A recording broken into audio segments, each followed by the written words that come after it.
Hi, I'm Chris Hvac. I'm the program manager for heating, air conditioning, refrigeration technology here at Central Carolina Technical College.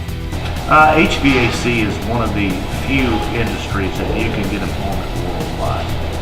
I've heard the term negative unemployment rate for our industry.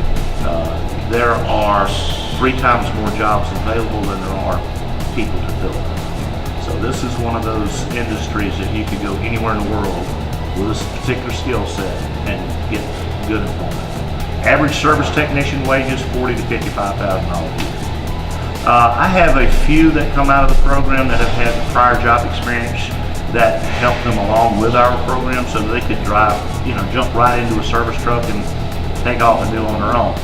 But most of our students that leave the program, the Forest Basic program, have enough skill set to know their way around the systems and be beneficial for an employer, but still require some tweaking and additional training. I think we have a wonderful program here. We achieved our accreditation through HVAC Excellence a few years ago. We were the first technical college in the state to do so. Greenville Tech came in behind us, and I believe there's 1 or 2 more that are in the process of it.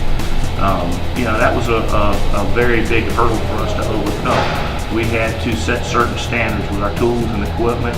Our curriculum had to be designed a certain way.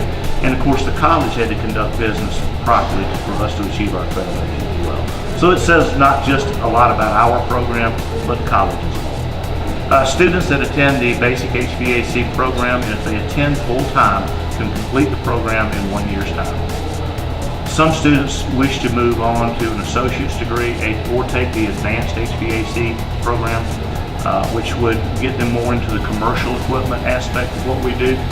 That, as a full-time day student, takes roughly 2 years.